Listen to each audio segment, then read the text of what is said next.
మరి ఇవాళ మన మీడియా ముందుకు వచ్చి మాట్లాడడానికి వాస్తవం చెప్పాలంటే కాంగ్రెస్ పార్టీ షర్మిలమ్మ గారు పిసిసి అధ్యక్షురాలుగా అయిన తర్వాత రాష్ట్ర వ్యాప్తంగా ప్రతి జిల్లాకు కూడా వెళ్ళడం జరుగుతుంది. అందులో భాగంగా నెల్లూరు జిల్లాకు కూడా రావడానికి ఈరోజు జరిగింది. అయితే పార్టీ శ్రేణుల్లో కాంగ్రెస్ పార్టీ నాయకుల్లో ఒక మాటలో చెప్పాలంటే ఈరోజు ఇందిరాభవన్ 10 సంవత్సరాల తర్వాత మళ్ళా కలకల్లాడేటువంటి పరిస్థితి ప్రజల్లో కానీ కాంగ్రెస్ పార్టీ నాయకుల్లో కానీ అందరిలో కూడా ఉత్సాహం ఉరకలేస్తుంది. అంతా బాగానే ఉంది. గత 2 రోజుల నుంచి ఒక సామాన్యుడు కూడా ఏదో కాంగ్రెస్ పార్టీ మీద ఉన్న అభిమానం, ఇందిరమ్మ మీద ఉన్న అభిమానంతో తను కూడా ఓ చిన్న జెండా కట్టుకుందాం, ఇల్లు చిన్న ఫ్లాగ్ తెచ్చుకుందాం, ఓ చిన్న ఫ్లెక్సీ ఎంచుకుందాం అనే ఉత్సాహంతో ఉరకలేసి అందులో వైఎస్ రాజశేఖర రెడ్డి బిడ్డగా షర్మిలమ్మ గారు రావడంతో చాలామందిలో ఉత్సాహం ఉరకలేసింది. ఇంతవరకు బాగానే ఉంది, బ్రహ్మాండంగా. గత 2 రోజుల నుంచి అందరం ఫ్లెక్సీలు కట్టుకుంటున్నారు. చక్కగా ఆల్మోస్ట్ కోవూరు ఆ హైవే దగ్గర నుంచి మన ఇనమడుగు సెంటర్, ఆత్మకూరు బస్టాండ్ మీదకి ఇందిరాభవన్ వరకు అద్భుతంగా అన్నీ కూడా చేసుకోవడం జరిగింది. అందరూ చూస్తున్నారు. ఇక గంటలో షర్మిలమ్మ గారు వస్తుంది నెల్లూరుకి అనగా ఫ్లెక్సీలు తీసేయడం కాదు, దూసేశారు. చెత్తను దూసేసారు. ఏంటి ఒకసారి అట్లా వెళ్ళి చూస్తే మనం ఫ్లెక్సీలు కట్టింది ఈ నెల్లూరు టౌన్లోనే లేకపోతే రాత్రి కల్లో ఏదన్నా ఎక్కడన్నా చూసి వచ్చామా అన్నంత ఆశ్చర్యం. అన్నీ ఖాళీ ఫ్రేమ్స్, ఖాళీ స్పాట్స్, కొన్ని వందల వేల ఫ్లెక్సీలు,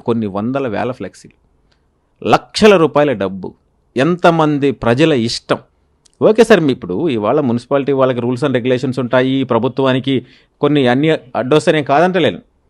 నేనేం అడుగుతున్నా అంటే ఫ్లెక్సీలు తీసేసిన సంగతికి వస్తే పక్కన పెడితే ఇవాళ జిల్లాలో, సిటీలో అనవసరమైన చోట కూడా కొన్ని ఫ్లెక్సీలు అద్భుతంగా వెలిసున్నాయి. ఆల్రెడీ తుప్పు పడితే కూడా వాటిని ముట్టుకునే పరిస్థితి లేదు, ఊడి పడిపోతున్నా కూడా వాటిని ముట్టుకునే పరిస్థితి లేదు. ఎందుకు అంటే ప్రభుత్వ ఫ్లెక్సీలు కాబట్ట. అంటే మీరు ఎప్పుడు ప్రభుత్వంలోనే ఉంటారా? ప్రభుత్వం నుంచి దిగరా? ఎప్పుడు రూలింగ్ పార్టీగానే ఉంటారా? అట్లా ఏమి ఉండదు, భ్రమలో ఉన్నారు మీరు. ఇంకో విషయం, ఇక్కడ మీరు భయం వేస్తున్నారేమో అని అనిపిస్తుంది నాకు.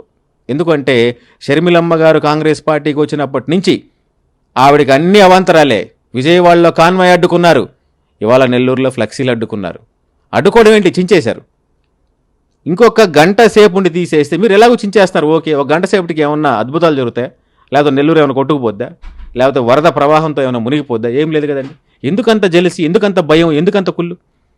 నాకైతే అర్థం కావట్లేదు. సరే పోనివ్వండి, ఎప్పుడు మీరు అధికారంలో ఉండరుగా, ఎప్పుడు అపోజిషన్లోకి రారా? లేదు, ఇవాళ అవసరం ఉన్నా అవసరం లేకపోయినా కూడా ఫ్లెక్సీలు ఎన్ని ఉన్నాయి మన టౌన్లో మనం చూస్తే.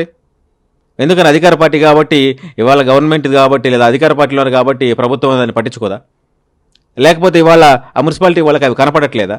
ఓన్లీ కాంగ్రెస్ పార్టీ జెండాలు కట్టారు, వీళ్ళు ఎక్కడ గెలిచేస్తారో, ఆంధ్రప్రదేశ్లో ప్రభుత్వాన్ని ఏర్పాటు చేసేస్తారేమో అన్న భయంతో హడావిడిగా గంట ముందు మీరు లారీలు పెట్టి, మనుషుల్ని పెట్టి, కనీసం ఎక్కడి నుంచి ఎక్కడి వరకు ఎన్ని ఫ్లెక్సీలు అండి, దాదాపు మీరు అన్ని మొత్తం ఓడబీకి అక్కడ కొట్టేసేశారు. మరి మిగతా ఫ్లెక్సీలు కనపడవు, పీకేశారు. ఎంతమంది కష్టం, ఎంతమంది ఇష్టపడి కట్టుకున్నారు? ఒక గంటే కదా. లేదు, మీరు ఇట్లా కట్టుకోకూడదండి, ముందుగానే మీరు పర్మిషన్ తీసుకోవాలంటే అందరికీ జిల్లాలో ఇంత పెద్ద పార్టీ ఆఫీస్ ఇందిరాభవన్ ఉంది, మీరు అక్కడికి ఒక నోటీస్ ఇవ్వచ్చు, లేదంటే మీ వ్యక్తిని పంపించవచ్చు. మీరు ఇన్ని కట్టారు, మీకు ఇంత ఫైన్ వేస్తాం, మీరు తీసేయాలని చెప్పొచ్చు. మేమే తీసేస్తాం, లేకపోతే ఫైన్ కడతాం, ఏదో చేస్తాం. ఇవాళ కొత్తగా ఏమైనా మాకే రూల్స్ అడ్డొస్తున్నాయా? లేకపోతే ఇవాళ కొత్తగా మేమే కట్టామా? ఇవాళ టౌన్లో ఇంకెవరు ఫ్లెక్సీలు కట్టట్లేదా? ఇంతమంది ఫ్లెక్సీలు కట్టినప్పుడు మున్సిపాలిటీ వాళ్ళకి కానీ, ప్రభుత్వ అధికారులకు కానీ ఓన్లీ ఈరోజు షర్మిలమ్మ గారు నెల్లూరు జిల్లాకి వస్తున్నారు, ఆవిడ వస్తే ఇంత బ్రహ్మాండంగా ప్రజలు చూస్తే ఎక్కడ మారిపోయి మొత్తానికి కాంగ్రెస్ ప్రభుత్వానికి ఓట్లు వేసేస్తారేమో, ఎక్కడ గెలిచేస్తారేమో అనే భయంతో మీరు చేసినట్టుంది. కానీ ఇది మాత్రం హుందాతనంగా లేదు. అసలు లేదంటే లేనే లేదు, హుందాతనంగా లేదు, అసలు మంచిగా కూడా అనిపిస్తలేదన్నమాట.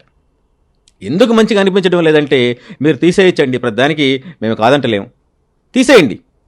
కానీ మీరు చించేసి ఏదో కోపంతో వీళ్ళు ఫ్లెక్సీలు కడతారా, మాది అధికార ప్రభుత్వం ఉంటే మా ముందు ఫ్లెక్సీలు కట్టుకుంటారా అని ఏదో ఒక కక్ష సాధింపు. మీ అధికారులను అడిగాం, ఏంటండి ఏం చేస్తారంటే మాకు పైనుంచి ప్రజలండి తీసేయమన్నారు, మీ ఫ్లెక్సీలు తీసేయమన్నారని ఆయన ఎవరు ఆత్మకూరు బస్టాండ్ దగ్గర ఆ ఫ్లెక్సీలు బీకిన ఆయన అడిగితే మాకు పైనుంచి ఆర్డర్స్ పీకేయమన్నారు, ఉంచాం.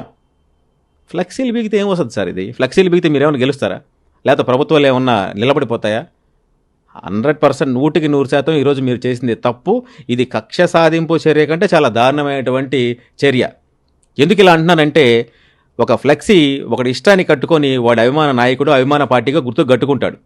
వాళ్ళు వెళ్ళిపోతారు కదా నాయకులు వెళ్ళిపోయిన తర్వాత మీరు తీసేయండి, లేదా మేము తీసేస్తాం, తప్పే ఉంది అక్కడ. సింపుల్గా అయిపోతుంది కదా. ఎందుకు అంత భయం ఎందుకు మీకని నాకు అర్థం కావట్లేదు. ఏదేమైనా సరే ఈరోజు జరిగింది చాలా దారుణమైన విషయం. దీన్ని మేము గట్టిగా ఖండిస్తున్నాము. ఇలాంటి చర్యలు మరి మీరు కూడా ప్రభుత్వంలో ఉంటారా, లేకపోతే ప్రతిపక్షంలోకి వచ్చినప్పుడు ఇలాంటి చర్యలు అయితే మరి ఎలా మీరు ఖండిస్తారో ఖండించరో మరి నేనైతే గుర్తుపెట్టుకుంటాను, ఆ రోజు మిమ్మల్ని అడుగుతాను. కానీ ఈరోజు మీరు చేసింది మాత్రం 100% ఇది తప్పు. దీన్ని గట్టిగా మేము కాంగ్రెస్ పార్టీ నుంచి ఒక సామాన్యుడిగా కావచ్చు, లేకపోతే కాంగ్రెస్ అభిమాని కావచ్చు, కాంగ్రెస్ నాయకుడు కావచ్చు, మేము గట్టి ఖండిస్తున్నాం. ఇది మాత్రం ఎన్నటికీ తప్పు.